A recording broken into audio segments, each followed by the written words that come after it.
नमस्कार दोस्तों, कैसे हैं आप सभी। आशा करते हैं आप सभी लोग अच्छे होंगे, स्वस्थ होंगे, मस्त होंगे और अपनी तैयारी को भी अच्छे से कर रहे होंगे। तो जैसा कि आप सभी लोग जानते हैं, तो जो आरआरबी, आरपीएफ, एसआई के जो एग्ज़ाम हैं वो स्टार्ट हो चुके हैं और वहाँ पे ये क्वेश्चन आपको देखने को मिल रहे हैं। काफ़ी बच्चों से हमने बात की तो वो बता रहे हैं कि ये क्वेश्चन आपके देखने को मिल रहे हैं वहाँ पे। और जो अभी एलपी के एग्ज़ाम हुए थे वहाँ पर भी ये देखने को मिले थे। और रेलवे सबसे ज़्यादा अपने प्रीवियस ईयर क्वेश्चन ज़्यादा पूछती है, तो ये क्वेश्चन कहीं न कहीं प्रीवियस ईयर ही हैं, जो रेलवे द्वारा पूछे गए थे। और आने वाले जो भी एग्ज़ाम है वहाँ पर भी ये क्वेश्चन आपको देखने को मिलेंगे। तो आइए वीडियो स्टार्ट करते हैं। वीडियो अच्छा लगे तो लाइक कर देना और चैनल पे नए जुड़ रहे तो चैनल को भी सब्सक्राइब कर लेना। तो आज का हमारा यहाँ से अगला क्वेश्चन हो जाएगा कि निम्नलिखित में से कौन-सा कोलेस्ट्रॉल का उल्लेख नहीं करता है? तो कौन इनमें ऑप्शन हो जाएगा कि जो कोलेस्ट्रॉल का उल्लेख नहीं करता है? तो इसमें हो जाएगा रीसस फैक्टर, यही आपका कोलेस्ट्रॉल का उल्लेख नहीं करता है। तो ऑप्शन सी यहाँ पे इस प्रकार यहाँ पे करेक्ट हो जाएगा। तो आइए हम लोग इस क्वेश्चन के रिलेटेड फैक्ट देखेंगे। तो रीसस बंदरों के शोध के संबंध में एंटीजन पाया जाता है। अधिकांश यानी मान लीजिए 85% मनुष्यों के लाल रक्त कोशिकाओं की सतह पर एक एंटीजन, जिसे हम लोग कहते हैं RH-D भी कहा जाता है, यह दिखाई देता है। और RH के बीच असंगति एक माँ और उसके बच्चे के लिए गंभीर बीमारी का कारण हो सकता है, जबकि रीसस फैक्टर कोलेस्ट्रॉल का उल्लेख नहीं करता। तो इस प्रकार ये हो जाएंगे इस क्वेश्चन से रिलेटेड फैक्ट। अब अगला प्रश्न है कि आंतरिक गति निर्धारक मानव शरीर के निम्नलिखित अंगों में से कहाँ स्थिर होता है? तो यही आपका होता है दिल में। तो ऑप्शन वी यहाँ पे करेक्ट हो जाएगा। तो ये दिल में आपका स्थित होता है। तो इस क्वेश्चन से रिलेटेड हम लोग फैक्ट देखेंगे। तो आंतरिक गति निर्धारक मानव शरीर के अंग दिल में होता है और हाइपोथैलेमस शरीर का ताप नियंत्रण करता है। शरीर के बाहरी ताप का नियंत्रण कान द्वारा होता है। तो ये पॉइंट इस क्वेश्चन से रिलेटेड आपको नोट डाउन कर लेने हैं। अगला प्रश्न हो जाएगा कि ए, वी और ओ खून ग्रुप प्रणाली का आविष्कार किसने किया था? यहाँ पे क्वेश्चन एक तरीके का यह पूछा जा रहा है कि रक्त समूह की खोज या रक्त समूह का आविष्कार किसने किया था? तो उस वैज्ञानिक का नाम हो जाएगा कार्ल लैंडस्टीनर। तो ऑप्शन सी यहाँ पे इसका करेक्ट हो जाएगा। तो कमेंट बॉक्स में आपको कमेंट करके बताना है। तो रक्त समूह में कितने ग्रुप होते हैं यह बताना है, कितने प्रकार का रक्त होता है। तो यहाँ से आप देख सकते हैं ब्लड ग्रुप की खोज सबसे पहले नोबेल पुरस्कार विजेता कार्ल लैंडस्टीनर ने की थी। और कब की थी? तो यह सन 1900 में की थी। सबसे पहले यहाँ से इनको नोट डाउन कर लेना इस पॉइंट को। इनको नोबेल पुरस्कार भी इसी पे मिल चुका है। उन्होंने बताया कि ब्लड ग्रुप से संबंधित तत्व रुधिर के लाल रुधिराणु तथा प्लाज्मा में पाए जाते हैं। और लैंडस्टीनर ने मात्र 3 समूह ए, वी और ओ की खोज की थी। बाद में डी क्रिस्टोल तथा स्टूलरी ने चौथे समूह ग्रुप का पता लगाया था, जिसका नाम था एवी। तो ये हो जाएंगे इस क्वेश्चन रिलेटेड फैक्ट। अगला प्रश्न हो जाएगा कि एक वयस्क मानव के शरीर में कितने लीटर खून होता है? तो इससे पहले वाले वीडियो में हम लोग डिस्कस कर चुके थे कि एक वयस्क मानव शरीर में कितने लीटर खून होता है। तो यह लगभग होता है 5 से लगभग 6 लीटर। तो यहाँ पे 5 लीटर आपको मान के चलना है। तो ऑप्शन सी यहाँ पे इसका करेक्ट हो जाएगा। तो यह शरीर का लगभग 7 से 8% होता है, ये आपको याद रखना है। मान लीजिए आपका 70 केजी आपका मान लीजिए वजन है, तो इसका हम लोग 7 से 8% तक निकालेंगे। मान लीजिए हम लोग 8% यहाँ से निकालेंगे तो यह आपका आ जाएगा, एक जीरो से जीरो कट जाएगा और 8 सत्ते 56 यानी कि 5.6 लगभग इतना हो जाएगा।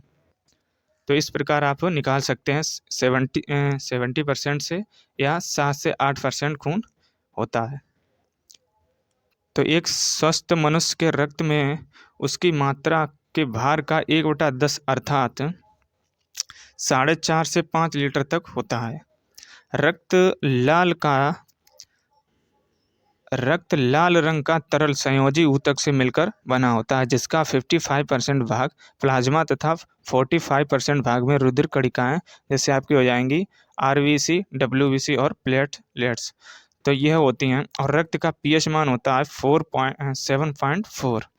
तो ये इंपॉर्टेंट पॉइंट है, इसको याद रखना है। क्वेश्चन यहाँ से डायरेक्टली पूछा जा सकता है आपको कि रक्त का पीएच मान बताइए, तो ये पॉइंट इसको नोट डाउन कर लेना। और यह शरीर में ऑक्सीजन तथा पोषक द्रव्यों के संवहन के लिए उत्तरदायी होता है।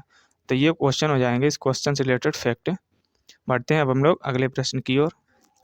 अगला प्रश्न हो जाएगा कि निम्नलिखित में से कौन सा हृदय के कार्य को अधिक उपयुक्त रूप से बताता है। तो इन चार ऑप्शन में बताना है कि हृदय के कार्य को अधिक उपयुक्त रूप से बताता है। तो यह आपका हो जाएगा इकोकार्डियोग्राम। तो इससे हम लोग जो हृदय के अंदर कार्य होते हैं उसको हम लोग जांचते हैं। तो ऑप्शन वी यहाँ पे इसका करेक्ट हो जाएगा। तो इकोकार्डियोग्राम हृदय के कार्य को अधिक उपयुक्त रूप से बताता है। यह विशेष रूप से हृदय वाल्व के रोगों का आकलन करने के लिए उपयोगी है। और इलेक्ट्रोकार्डियोग्राम यानी ईसीजी के द्वारा हम लोग दिल की धड़कनों और उससे निकलने वाली विद्युत तरंगों के द्वारा दिल की बीमारी का पता लगाते हैं। तो ये पॉइंट यहाँ से इसको भी नोट डाउन कर लेना, ये इंपॉर्टेंट पॉइंट यहाँ से हो जाएगा। तो यह बीमारी का पता लगाता है। वहीं आपका स्टेथोस्कोप यह रोगी के रक्त संचार की दशा का परीक्षण करने के लिए उपयोगी होता है।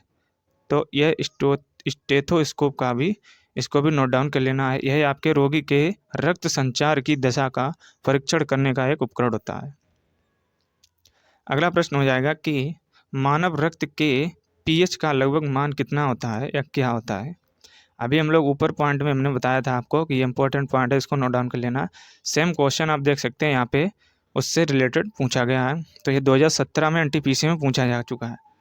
तो इसीलिए हम लोग एक एक फैक्ट क्लियर करके चल रहे हैं।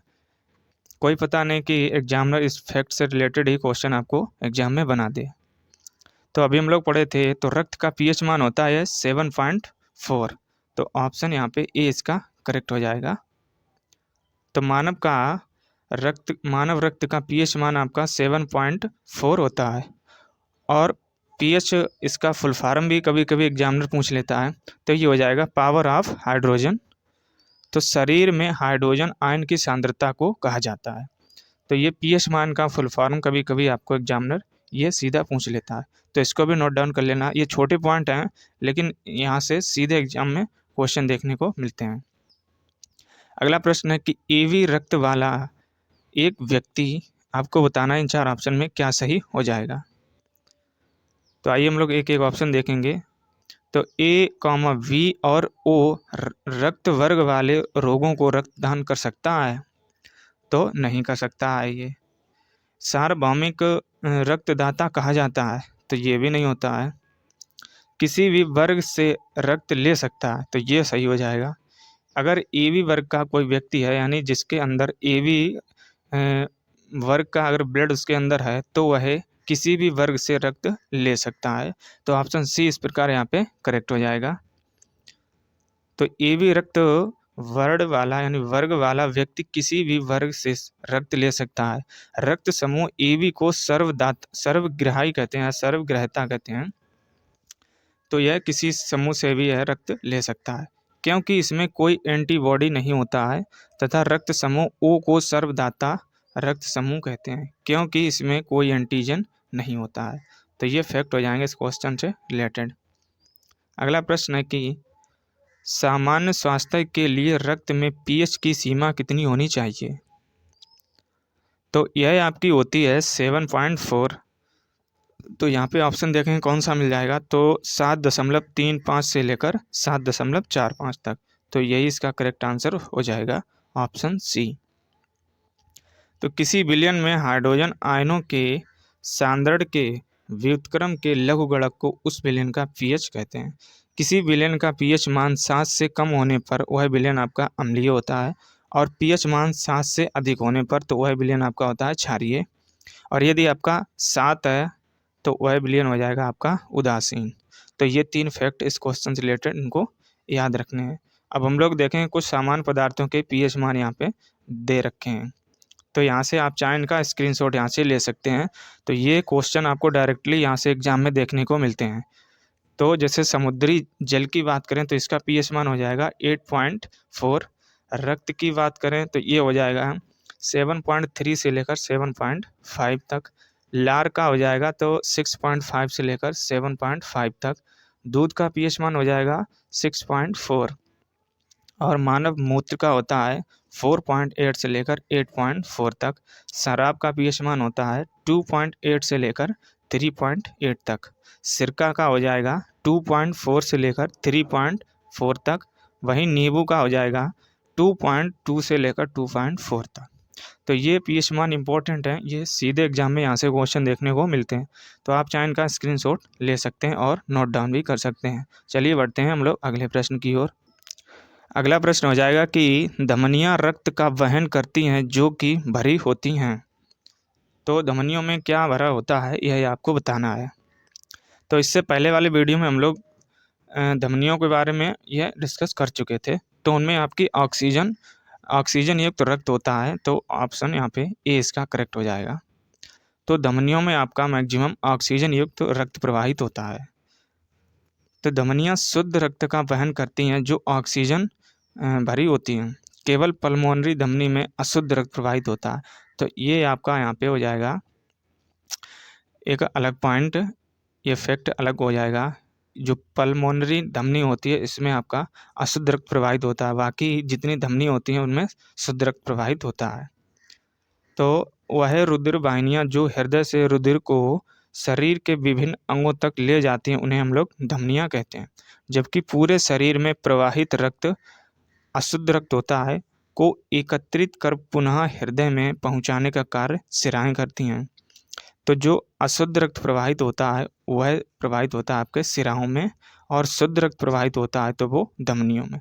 तो यहाँ पे एक ये अलग हो जाएगा पॉइंट, केवल पल्मोनरी धमनी में आपका अशुद्ध रक्त प्रवाहित होता है। तो यह एक अलग पॉइंट हो जाएगा, इसको नोट डाउन कर लेना है। अगला प्रश्न है कि प्लाज्मा जो रक्त का एक संघटक है, एक यहाँ पे क्या हो जाएगा। तो प्लाज्मा जो एक रक्त का एक संघटक है यह एक द्रव होता है। तो ऑप्शन सी यहाँ पे इसका करेक्ट हो जाएगा। तो प्लाज्मा रुधिर का आधारभूत मैट्रिक्स है जो रुधिर का 55 से लेकर 60% भाग होता है।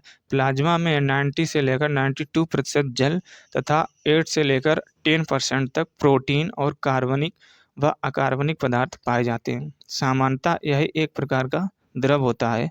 प्लाज्मा में मुख्यतः दो पदार्थ पाए जाते हैं। तो कौन कौन से होते हैं। तो एक होता है अकार्बनिक पदार्थ। तो इनमें मुख्यतः सोडियम क्लोराइड और सोडियम बाइकार्बोनेट पाए जाते हैं। क्षारीयता इन्हीं के कारण होती है। सेकंड हो जाएगा कार्बनिक पदार्थ। तो प्लाज्मा प्रोटीन, पचे पोषक पदार्थ, उत्सर्जी पदार्थ, हार्मोन और प्रजनन आदि प्लाज्मा का प्रमुख कार्य पचे हुए भोजन तत्व एवं हार्मोन का शरीर में संवहन करना होता है। तो ये पॉइंट हो जाएंगे इंपॉर्टेंट। अगला प्रश्न हो जाएगा हमारा कि निम्नलिखित में से कौन सा विकल्प लाल रुधिर कणिकाओं के बारे में सही नहीं है। मीन्स आपको बताना यहाँ पे गलत कथन का चयन करना, कौन सा इसमें ऑप्शन गलत है। तो यहाँ पे ए है ऑप्शन की कार्य ऑक्सीजन और कार्बन डाइऑक्साइड का परिवहन। तो यह सही हो जाएगा। आकृति, वृत्तीय और उभयतल, यह भी सही हो जाएगा। लंबाई आपकी होती है 5 पॉइंट इतने, तो यही आपका गलत हो जाएगा। और हीमोग्लोबिन यह मौजूद होता है। तो हमें गलत यहाँ पे पूछा गया था, तो सी ऑप्शन यहाँ पे गलत दे रखा है, तो यही करेक्ट हो जाएगा। तो लाल रुधिर कणिकाओं को एरिथ्रोसाइट भी कहा जाता है। तो ये पॉइंट यहाँ से स्टार डाल के इसको लिख लेना है। तो लाल रुधिर कणिकाओं को हम लोग एरिथ्रोसाइट भी कहते हैं। इन कणिकाओं का निर्माण अस्थिमज्जा में होता है, वो भी लाल अस्थिमज्जा में। मनुष्य में आरबीसी छोटी, चपटी, गोल तथा दोनों ओर से बीच में दबी हुई अर्थात उभयावतल होती है। आरबीसी में मौजूद युक्त प्रोटीन पाया जाता है जिसे हीमोग्लोबिन कहते हैं। और हीमोग्लोबिन ऑक्सीजन तथा कार्बन डाइऑक्साइड के परिवहन में भाग लेता है। इनका जीवन काल आपका होता है 120 दिन तक होता है। आरबीसी की लंबाई आपकी होती है 7 माइक्रोमीटर तक की होती है। तो ये फैक्ट इस क्वेश्चन से रिलेटेड नोट डाउन कर लेने। अगला प्रश्न हो जाएगा कि निम्नलिखित में से कौन सी नस शरीर के पूर्ववर्ती हिस्सों से रक्त एकत्र करता है। तो यहाँ पे कौन सी नस हो जाएगी जो शरीर के पूर्ववर्ती हिस्सों से रक्त एकत्र करती है। तो यह आपकी होती है सुपीरियर वेना कावा। तो ऑप्शन सी यहाँ पे करेक्ट हो जाएगा। तो आइए हम लोग इससे रिलेटेड फैक्ट समझेंगे। तो उच्च महाशिरा शरीर के पूर्ववर्ती या ऊपरी हिस्सों से रक्त को हृदय में लाती है। हृदय में रुधिर की वापसी दो जोड़ी फुफ्फुस शिराओं, एक उच्च महाशिरा तथा एक निम्न महाशिरा द्वारा होती है। निम्न महाशिरा शरीर के निचले हिस्से से रक्त को एकत्रित करती है। अब यहाँ से अगला प्रश्न हो जाएगा कि वह विकल्प चुने जो परिसंचरण तंत्र के बारे में सत्य नहीं है। मीन्स आपको गलत कथन का चयन करना है। तो ए ऑप्शन है कि रक्त लाल संवहनी संयोजी ऊतक है। तो यह होता है।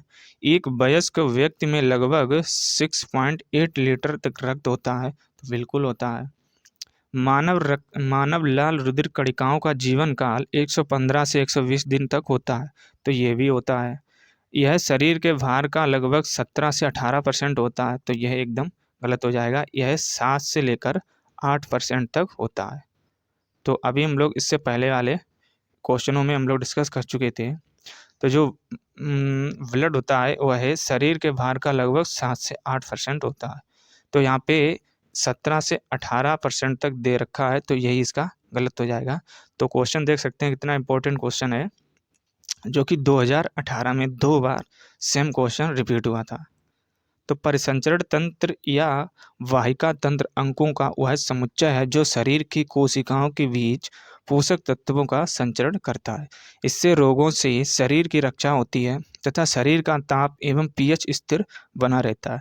यह तंत्र सामान्यतः शरीर के कुल भार का आपका 7% होता है। 7 से लेकर 8% तक होता है। तो ये फैक्ट आपको याद रखने हैं।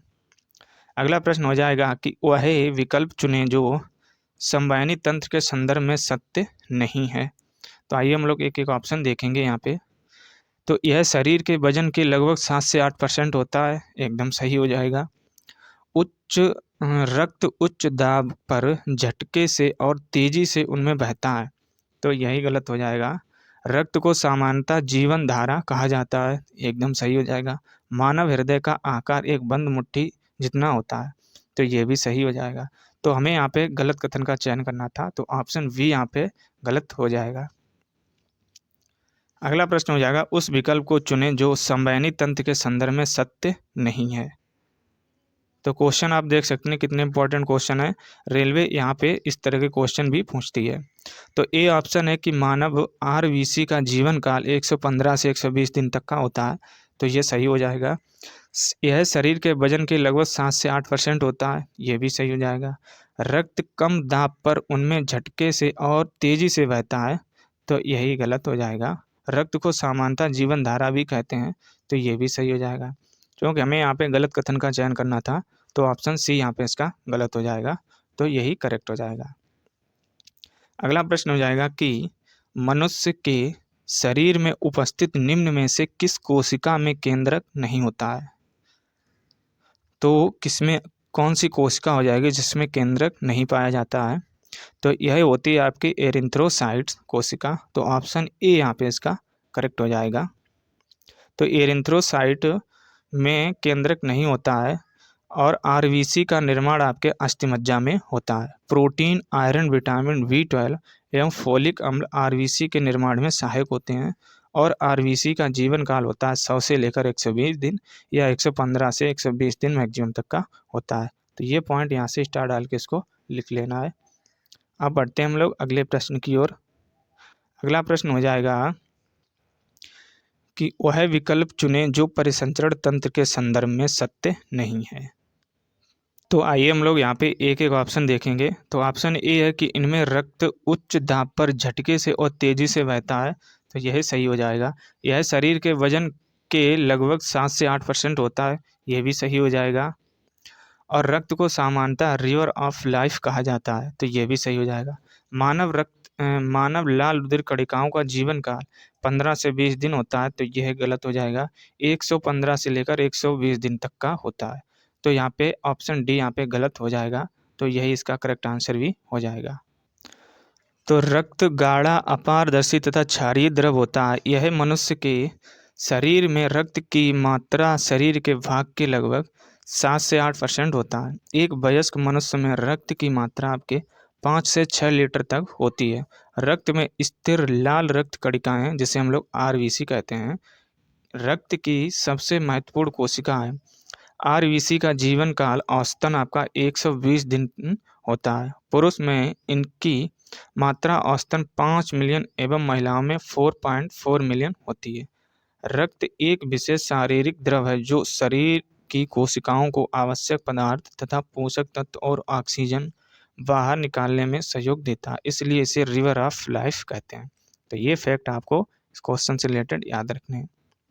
अगला प्रश्न हो जाएगा कि रक्त एक ऊतक है, तो कौन सा ऊतक हो जाएगा? तो रक्त आपका एक प्रकार का होता है संयोजी ऊतक। ऑप्शन सी यहाँ पे इसका करेक्ट हो जाएगा। तो रक्त एक तरल संयोजी ऊतक है जिसमें रुधिर कणिकाएं, प्लाज्मा, हीमोग्लोबिन, प्रोटीन आदि उपस्थित होता है, और हीमोग्लोबिन में हीम नामक वर्णक की उपस्थिति के कारण रक्त का जो रंग होता है यह लाल होता है। तो ये पॉइंट यहाँ से स्टार डाल के लिख लेना है। क्वेश्चन पूछा जाता है रक्त का रंग लाल किसकी कारण होता है, तो यही आपके हीम नामक एक वर्णक पाया जाता है। अगला प्रश्न हो जाएगा कि मानव रक्त में सबसे बड़ी कणिकाएं हैं, तो यहाँ पे कौन सी हो जाएंगी? तो यह होती हैं श्वेत कोशिकाएं। तो ऑप्शन डी यहाँ पे इसका करेक्ट हो जाएगा। तो मानव रक्त में सबसे बड़ी आपकी कोशिकाएं या कणिकाएं यह आपकी होती हैं श्वेत कोशिकाएं। ऑप्शन डी करेक्ट हो जाएगा। तो मानव रक्त में सबसे बड़ी कणिकाएं श्वेत रक्त कणिकाएं होती हैं, जिसे हम लोग बोलते हैं WBC, और इनका व्यास आपका होता है 12 से लेकर 15 माइक्रोमीटर होता है। ये मानव शरीर में लाल रुधिर कणिकाओं जिनका लगभग 8 माइक्रोमीटर से बड़ी किंतु संख्या में बहुत ही कम तथा रंगहीन और केंद्रकीय होती हैं। WBC की आकृति स्थायी न होकर अमीबा की भांति परिवर्तनशील होती है। तो ये इंपॉर्टेंट पॉइंट इनको याद रखना है। अगला प्रश्न हो जाएगा हमारा कि किसमें तंतुबंध नहीं होते हैं। तो इन 4 ऑप्शन में बताना है कि किसमें तंतुबंध नहीं होते हैं। तो यही आपके रक्त में नहीं होते, यानी ब्लड में तंतुबंध नहीं होते हैं। तो आइए हम लोग इसके इम्पोर्टेंट पॉइंट में समझेंगे। तो संयोजी ऊतक में कोमल ऊतक से लेकर विशेष प्रकार के ऊतक उपस्थित ऊतक जैसे रहते हैं, जैसे उपास्थि, अस्थि, बसीय ऊतक तथा रक्त सम्मिलित हैं, और रक्त को छोड़कर सभी संयोजी ऊतक में संरचनात्मक प्रोटीन तंतु स्रावित करती है, जिससे कोलेजन या इलास्टिन कहते हैं।